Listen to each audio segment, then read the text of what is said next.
What's up everybody, I am Jaspreet Singh and welcome to the Minority Mindset. Your bank loves you. They give you a free checking account, a free credit card, and they even have free lollipops or Tootsie Pops. Wait, Tootsie Pops? My bank gives me dum-dums. Well, no matter how friendly your bank teller might be. Next!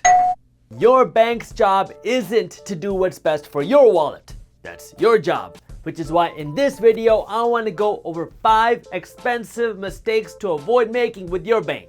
First, don't get fined for being broke.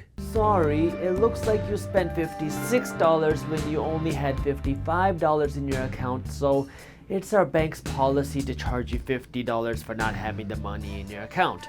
Here's a Tootsie Pop for your inconvenience. In 2017, banks made over $34 billion in overdraft fees alone. Another way of saying that is that banks made $34 billion from people who had no money to begin with. Pretty much every bank has mobile banking or a web banking system where you can see exactly how much money you have in your account without having to go to the bank. So stop spending money you don't have. You can't afford not to.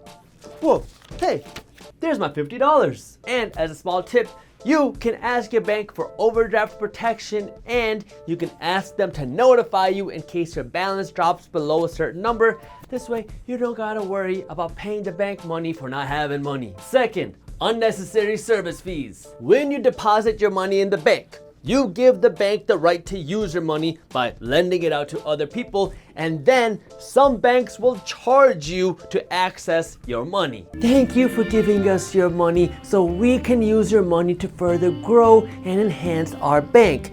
And as a small service fee for you to be able to access your money, we're gonna charge you $15 a month. And if you wanted to access your money from an ATM, it's only gonna cost you $4 a month. But hey, here's a red Tootsie Pop. I know it's your favorite color. When you open up your bank account, ask your banker for a list of every fee you have and every fee you could have. This way you understand what you're signing up for. Some banks will charge you somewhere between $5 and $30 a month as service fees or management fees just for having a bank account there, and other banks will charge you $0 a month. So know what you're signing up for, because for a lot of people, that $10 a month service fee is not worth it. The most important thing is to know exactly what you're getting. This way you can make smart financial decisions, and this way you're not getting distracted by the, Tootsie Pops. Third, don't let your banker be your financial planner. I'm gonna let you in on a little secret. Here, come close. Your bank is in the business of making money. Not for you, but making money for the bank. And how does the bank make money? Besides charging you overdraft fees for not having money, by lending you money. So when they keep telling you to refinance your home, this way you can make those home improvements or buy this big fancy boat or rent out a whole bunch of monkeys, they're not looking out for your best interest. Actually, the only interest that they'll be looking at is the interest that you will be paying them. The problem here is that the majority of people are taking the bank's money and then paying the bank interest so they can buy things that make them poorer. If you really want to use the bank's money, then use it to buy something that will make you more money, like income producing real estate, because now you're using their money to build your wealth. And if you're looking for how you can stay up to date on what's happening in the finance and business world, this way you can use your money smartly, well, we have a free finance and business newsletter where not only do we keep you up to date on what's happening in the finance and business world, but we teach you how these things affect your wallet. This way you can make smart financial decisions and smart investment decisions. The newsletter is completely free and you can subscribe by clicking the link up here or by clicking the link in the description below. Fourth, credit cards with no perks. I used to be very against credit cards and I made a video explaining why and why now I only use credit cards.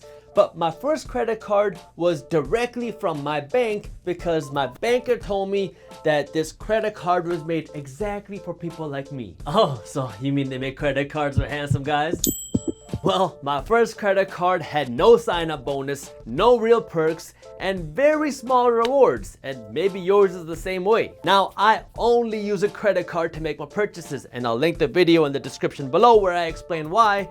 But when I look for a credit card, the main thing that I'm looking for is high cash back. I'm not really interested in free flights or gifts or other things like that. I just want that cash back. And what I found is that oftentimes you will get better rewards or perks for using a credit card that's not directly from your bank. So make sure you look into that. And then what you can do with this cash back is you can use this money as an investment bonus, and maybe you can use this money to invest in another bank or another credit card company. This way now you own a piece of the bank. Now these Tootsie Pops are all mine. And number 5, keeping all of your money in the bank. We already talked about how some banks will charge you a service fee for giving the bank your money so they can use your money. It's literally nickel and diming your nickel and dimes. Yep, that's why I keep my money under my mattress. Well, that's even worse. I'm not saying you shouldn't use a bank. I mean, I use a bank for my savings account, my checkings account, my business accounts, and I even have an online bank account too. What I'm saying is you need to know how to use your bank so you don't get abused by them. You should save 6 months worth of expenses in your savings account. This way you have easy access to cash in case an emergency happens. After you save 6 months worth of expenses, then you want to stop saving completely and you want to use every extra penny you have and invest it. Saving never made anybody wealthy, but investing can. According to the FDIC, the average interest rate on a savings account in America is 0.09%. Now, that means your savings are growing by 0.09% a year, while at the same time, inflation is around 3% a year. So that means your savings are growing by less than 1% a year, while the price of things are going up by around 3% a year. You are becoming poorer by saving all of your money, which is why saving is losing. And if you want to learn more about why saving is losing and what you should be doing, I'll link a video for you to watch in the description below. Thank you for watching. If you enjoyed the video, hit that thumbs up button and share it with one friend so we can help spread the word. Don't miss our new videos on entrepreneurship, business, and money every Monday, Wednesday, and Friday at 7:30 a.m. Eastern Standard Time. So hit the subscribe button and the notification bell below. That way you actually find out when our new videos are released. And as always, keep hustling.